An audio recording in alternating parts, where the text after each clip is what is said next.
Alright, well everyone, welcome to the flight deck, but I have no idea what I did wrong. For some reason, I turned this Boeing 737 into a rocket ship. We are currently flying straight up, basically. I have no idea what I did wrong, and I do not think I should be doing this. Oh, look at that airspeed, we're about to stall. Oh no. This is your captain speaking. Remember to like and subscribe, and watch the whole video. Well, this is better now. I am now cruising at 30,000 feet, and I have the autopilot actually on. I learned how to use it in those few seconds left that I had to live, so let me show you how to use it. So first is the altitude indicator, or hold switch, and you can turn that on and then select an altitude via the scroll wheel, and then turn on the autopilot engage button so that you can set that altitude and the plane will automatically fly to it. Next we have the headings switch indicator, so you can just set that to whatever you want and then it'll line up. As you can see over there on that little panel, it shows it too. So you just gotta hit the heading switch engage and the autopilot command button and it'll work. Now the speed's different than the autopilot. You gotta turn the arm button and the engage button, and then to speed via the indicator or the scroll wheel, and then once that's all on, it should set a speed. So yeah, now I'm cruising at 300 knots and at 30,000 feet, and we should be pretty good for the next thing that I'm going to teach you guys about. But first, as you can see, we can go down and up via the altitude indicator, and you can set that to be whatever you want, like 30,000 feet, 20,000. But let's go down to 28,000 feet, and on the vertical speed indicator on the right, you can set how much that's going to be. So how much down or up. So 2,000 feet a minute would be, we would get down there in 1 minute because it is 2,000 feet below us, 28,000. Or you can set it way more. So 30 seconds if we were going 4,000, or 15 seconds if we were going 8,000 feet per minute. So you can set it to whatever you want. As you can see here, we're now at 28,000 feet. Now, using the speed or the heading, you can change that also. So, using the speed button, I can speed up or slow down. So I'm going to slow down to about stall speed, basically, which is 140 knots. And as you can see there, we are slowing down slowly, but it is going.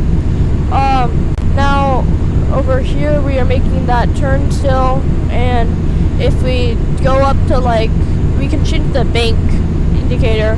So how many degrees of bank we have, 30, 15, 10, but as you can see, I'm changing it to 15. But I can also make it go up to 30 again if I want, just by clicking on it.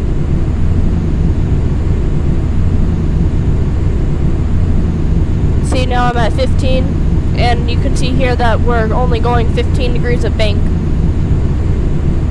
And I'm going to go back up to 30 degrees of bank so that we get there faster.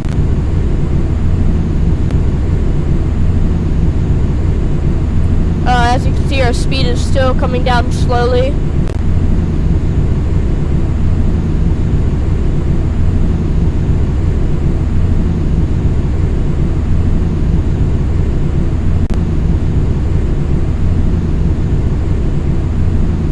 And we're still in that turn to our right.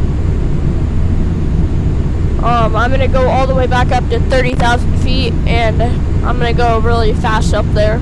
I'm going to try and go as fast as I can, so like maybe 8,000 feet a minute, and it'll only take 15 seconds.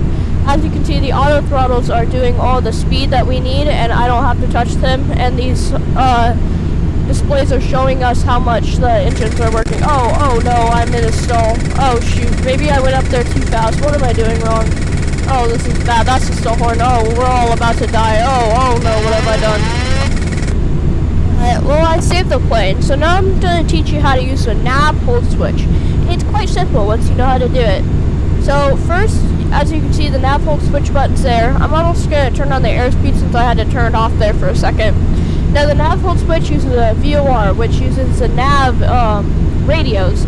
So I'm going to put it in a frequency, and as you can see, there it is, and it has registered. So now I'm going to turn this on what I want to intercept, so I can fly outbound from this VOR. And so it'll make it so that I fly outbound on that VOR automatically using the autopilot. As you can see, I'm changing it so that I can do what I want. You can go left or right or whatever you want to use, just clicking on the button. As you can see, once it's on, you got to make sure the flight director switch is on, and then you can have to hit the nav switch, which then the plane will automatically do. Now, it won't do it automatically, but as you can see, it's trying to intercept that course now. Sometimes you got to hit the nav and GPS button to make it work. It's just a weird glitch that FSX has. As you can see, I'm making a right turn to try and intercept the radial that I want to go outbound from the VOR.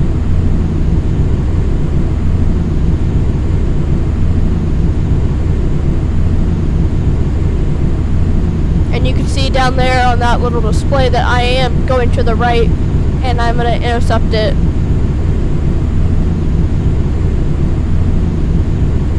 I'm going to cut ahead a little bit to show you what it looks like when I'm outbound from the VOR.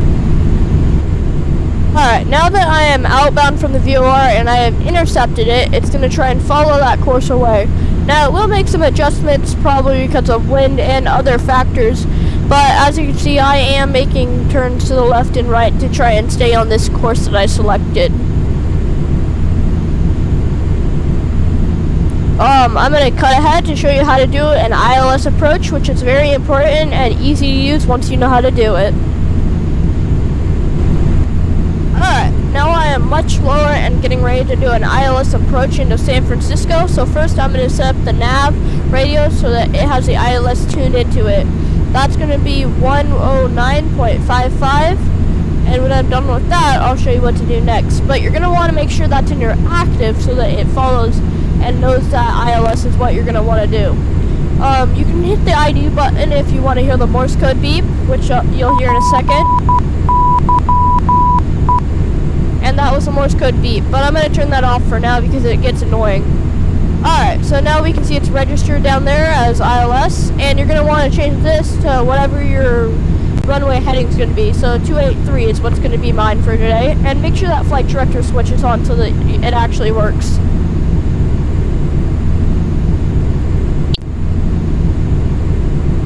Then I'm going to turn to the right a little bit so that I'm lined up with the runway. It won't work if you're not lined up with the runway.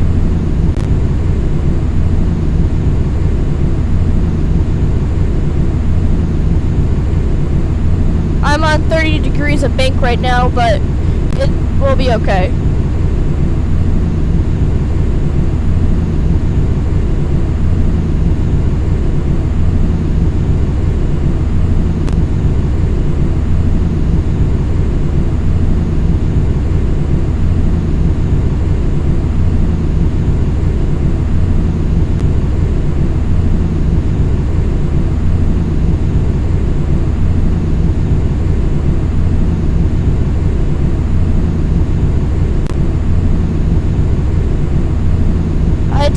I'm doing basically a 180 degree turn since I was flying in the opposite direction from the runway heading. But as you can see, there's San Francisco to our right now, and I'm going to adjust the heading so that we intercept it. As you can see, there's San Francisco. So I'm going to have to adjust the heading a little bit to intercept it. I'm going to go a little bit more to the left so that I get on a better heading for it.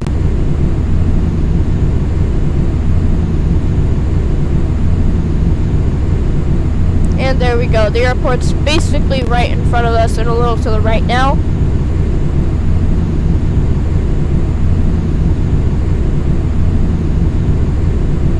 I'm going to slow down the auto throttles so that I get ready for the approach.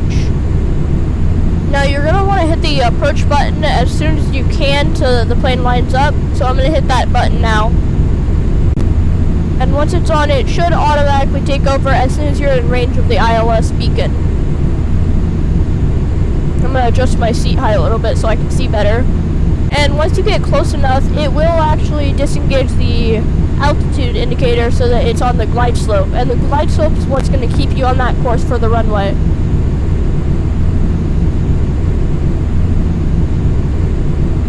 So So as you can see, the autopilot's following and tracking that course to land. Here's the glide slope I was talking about, those blue lines, and that's what's actually doing it. And the airspeed's up there to our left. But the plane is doing a really good job of tracking that course.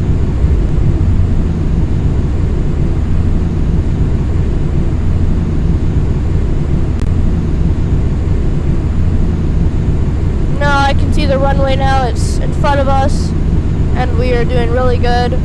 The approach button is a brilliant way to make your landings easier, and now you can see the altitude hold switch just turned off automatically, and it's following that blue line so that we are descending towards the runway appropriately. As you can see, we are much lower, and I'm going to make the airspeed go back a lot more so that we are ready for the approach. I'm also going to lower the flaps some more too.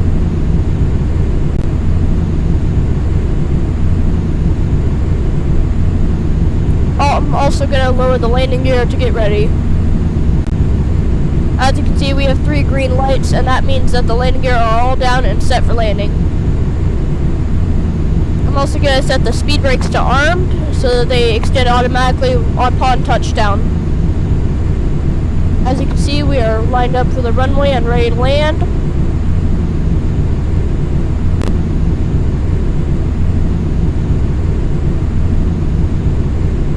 And the runway is right in front of us now. And we are still descending and lined up for the runway.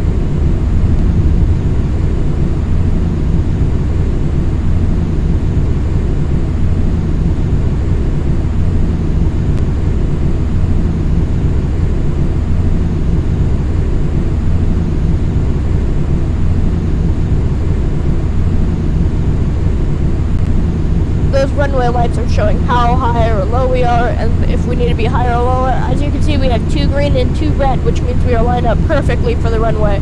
If they were both red, we would be too low, and if they were green, then we'd be too high, but we are perfectly lined up. As you can see here, we are getting closer, about 6 miles now, and we are lined up for the runway.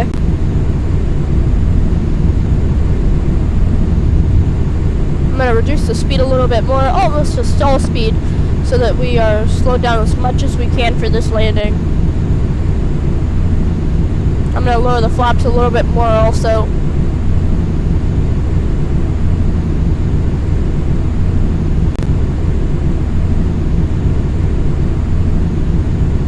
Now once I get low enough, I'm going to disengage the autopilot and land it myself, because the autopilot can't actually land it itself, but it can get you really close to the runway. You got to still manually touch down.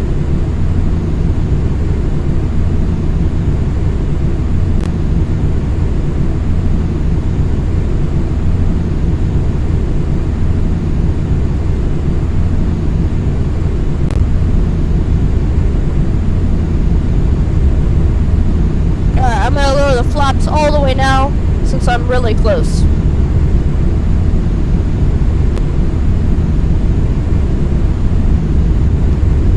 I'm going to disengage the autopilot now, and then we're going to land. That was the stall horn that you just heard. Don't sink.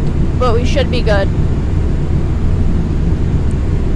Sorry, my bad. That was the autopilot disengage warning. Don't sink. Don't sink. Don't sink.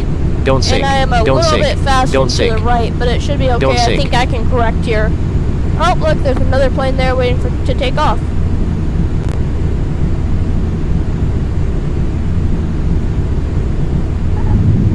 And there we go. We are on the ground. And I'm going to exit the runway when able. I'm also going to do the reverse thrust so that I slow down. Left engine, right engine. That's weird, the speed brakes didn't engage, but that's okay. I think we should be able to slow down. I'm going to use the brakes to help me. I'm going to raise the flaps to put more weight on the wheels.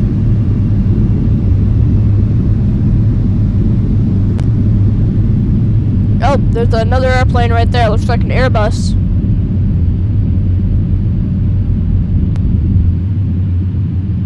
Alright, and I'm gonna end the reverse thrust since you don't want it below 60 knots because it could damage the engines.